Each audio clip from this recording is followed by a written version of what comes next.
et bienvenue sur votre tapis pour la première vidéo d'une série spéciale d'ateliers sur différentes postures de yoga qu'on va décortiquer ensemble. Donc de courtes vidéos, je pense bien, où je vais vraiment juste parler, expliquer certaines bases là, pour des postures bien connues qu'on retrouve souvent dans plusieurs flows ou séances, puis qu'on prend pas le temps nécessairement d'expliquer dans des cours. On donne 2-3 indications, puis après ça, on passe à un autre appel. Donc, je vous invite pour cette vidéo-ci d'aujourd'hui, vraiment à dérouler votre tapis, à venir au sol avec moi. On va décortiquer ensemble la posture de la table. Je l'appelle la table, je l'appelle parfois quadrupède. Donc, à quatre pattes, sur les mains, sur les genoux. Donc, si vous avez aussi une couverture pas trop loin, peut-être aller la chercher.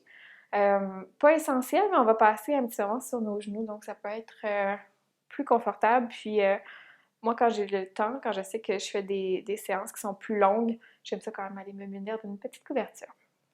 Donc, posture de la table. Je vous invite à retrouver le sol, à installer, le cas échéant, votre couverture, pas trop épaisse, pour pas nuire à l'alignement naturel de votre corps, mais juste pour venir faire un petit peu de mou sous les genoux. Donc, directement, on s'en vient sur le sol. Ce que je vais dire spontanément dans une séance, c'est mains sur les épaules, genoux sous les hanches, dessus des pieds sur le sol à l'arrière. On presse dans le sol et on respire. Bon, c'est pas faux, mais je pourrais aller quand même encore un petit peu plus loin. Donc, je vais vous guider à travers quelques indications. J'ai ma petite feuille à côté de moi avec tous mes points à couvrir, pourquoi pas. On va commencer par les mains. Donc, mains sous les épaules, généralement, il n'y a pas de problème. Vous pouvez venir vraiment déposer les doigts, les paumes sur le sol. On ouvre vraiment les mains. Donc, sur le sol, comme des étoiles de mer. Et on s'en vient presser dans le sol. Souvent, quand j'enseigne en vrai, en personne, avec des vrais gens, pas que vous n'êtes pas des vrais gens, mais des gens en chair et en os, je vois souvent des petites mains timides là, sur le sol. Vous pouvez peut-être regarder la vidéo rapidement, là, des petits doigts surélevés ou des gens qui vont plus aller vers l'extérieur des mains. Donc, on va rouler vers l'extérieur des mains, des poignets. À éviter, on veut vraiment disperser tout notre poids également sous les paumes et peut-être amener une petite attention particulière à notre pouce et à notre index. Donc, vous allez voir que si vous pressez vraiment sur ces doigts-là, le poids devrait comme shifter en bon français, devrait se transformer, un petit peu bouger sous vos mains. Donc, vous allez avoir moins tendance à avoir le poids vers l'extérieur des mains, mais vraiment à avoir un poids qui est réparti plus également. Donc, généralement, il y a plusieurs écoles de pensée, j'ai l'impression, mais pour ma part, je pointe les index vers l'avant et j'ouvre les doigts de chaque côté en pressant également sous mes deux mains, évidemment. Donc, si on presse dans le sol, on soulève le haut du corps, la tête qui prolonge la colonne vertébrale. Donc déjà, là, nos mains ont une bonne fondation, les coudes sont légèrement fléchis, donc on évite de barrer l'articulation, mais on n'est pas complètement mou non plus. Donc, on allonge les bras, légère flexion dans les genoux, mais on trouve une belle présence. On pousse le haut du corps vers le haut, donc on évite de s'affaisser complètement ou de créer une espèce de vallée entre nos deux omoplates. Donc, on presse vraiment dans le sol, on bombe le haut du dos. Imaginez comme si quelqu'un venait déposer une main juste au centre de votre dos, puis vous vouliez pousser vers le haut, pousser dans leurs mains. Donc, on trouve une belle présence sans exagérer le mouvement. La tête ne tombe pas, la tête est bien droite, prolongation de la colonne vertébrale. Donc, si déjà ça se peut que les poignets commencent à être sensibles, puis c'est tout à fait normal. Donc, prenez une pause au besoin, venez vous asseoir à l'arrière, peut-être faire quelques rotations avec les poignets, peut-être masser un petit peu avec le temps. Évidemment, nos poignets s'endurcissent comme n'importe quelle partie du corps. S'il y a quoi que ce soit, par contre, s'il y a une douleur, prenez une pause, respirez, puis revenez. Toujours possibilité de faire la posture aussi sur les poings. Donc, ça m'est arrivé lors de longues séances où j'étais plus capable tout simplement d'être sur mes mains naturellement, où je suis grimpée sur mes poignets. Donc, on repart. Si le cœur vous en dit, mains sous les épaules, on presse dans le sol, on occupe beaucoup d'espace avec les doigts, la tête qui prolonge la colonne vertébrale, belle ligne droite, belle présence, belle intégrité. On imagine comme s'il y avait une ligne qui partait de la couronne de la tête, choup, qui traversait notre corps jusqu'à la base du dos, jusqu'au coccyx. Et on veut que cette ligne-là soit forte, soit droite et soit bien intégrée. Donc, vraiment, imaginez cette ligne-là, c'est ce qui va faire en sorte que vous allez sentir l'énergie qui circule du haut du corps jusqu'au bas du dos, en fait. Pressé dans le sol, on aspire légèrement le nombril vers l'intérieur. Donc, c'est un autre point important. Souvent, on va voir des petits dos timides, un petit relâchement au niveau du ventre.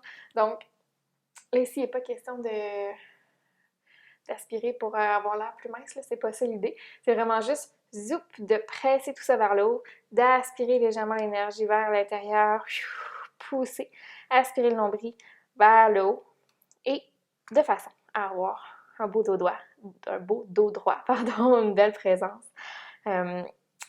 Exact, voilà. Donc, les paumes, les épaules au-dessus des poignets, les coudes qui sont pas barrés, mais qui ont une légère flexion. Le cou qui prolonge la colonne vertébrale. Belle présence de tout le torse, nombril vers l'intérieur. Et maintenant, les genoux qui sont directement sous les hanches. Donc, vous pouvez vous promener un petit peu ici, juste voir comment vous vous sentez, si vous allez vers l'avant, vers l'arrière, sur le côté, juste pour trouver votre centre et vraiment bien positionner les genoux directement sous les hanches. Dessus des pieds sur le sol à l'arrière. Souvent, ce qu'on va voir aussi, c'est des pieds vers l'extérieur, vers l'intérieur. Puis là, c'est pas une chicane qu'on fait, c'est juste de remarquer la tendance des fois qui se dessine. Donc, on veut vraiment créer deux belles lignes droites, deux belles lignes parallèles avec les jambes. Donc, les pieds directement vers l'arrière. On évite de les ramener vers l'intérieur ou de les ouvrir complètement sur le côté. On presse sur le dessus des pieds à l'arrière, donc une expérience complète, tout le corps qui est actif. On presse dans le sol et on respire ici. Donc, c'est une posture qui est active. C'est pas une posture... enfin, en yoga, très rares sont les postures où on se relâche complètement. Donc, chaque posture est une occasion d'être présent à 100%, puis de travailler. Puis si on restait ici plusieurs minutes encore, vous sentiriez que c'est que c'est efficace et que ça travaille et c'est tout à fait normal. On va prendre une petite pause à l'arrière, de faire quelques rotations avec les poignets. D'un côté et de l'autre. D'ailleurs, pour toute posture, vous êtes votre meilleur professeur, donc s'il y a quoi que ce soit, vous prenez une pause, vous venez dans la posture de l'enfant ou toute autre posture de repos et vous repartez quand vous êtes prêt et prête. Donc, on repasse rapidement, mains sous les épaules, les coudes légèrement fléchis, genoux sous les hanches, beau corps droit, le regard directement sur le sol, devant vous. La tête qui prolonge la colonne vertébrale, on occupe beaucoup d'espace avec les mains, on presse sur le dessus des pieds à l'arrière et on respire. Et ce qui est super important, ou intéressant en fait, c'est que en ayant une bonne fondation pour notre posture, pour notre quadrupède, ça nous amène à avoir une bonne base pour tout le reste ensuite. Donc, il y a plein de variations qu'on va faire dans cette posture-là. Parfois, c'est d'allonger une jambe à l'arrière, le bras à l'avant, ou même d'aller en planche, donc d'allonger complètement les jambes à l'arrière, décoller les genoux du sol. Donc, c'est toujours les mêmes principes qui vont demeurer avec quelques variations. Donc, en partant du bon pied, en ayant vraiment les bonnes bases, les bonnes indications, ça nous aide pour la suite. Donc voilà, je m'invite à amener les genoux à la largeur du tapis, envoyer les fesses à l'arrière, les bras vers l'avant, le front sur le sol. Pour quelques petites secondes, vous pouvez même joindre les mains ensemble, faire un petit namasté, envoyer les mains à l'arrière de la tête, juste pour relâcher un petit peu les tensions. Yes.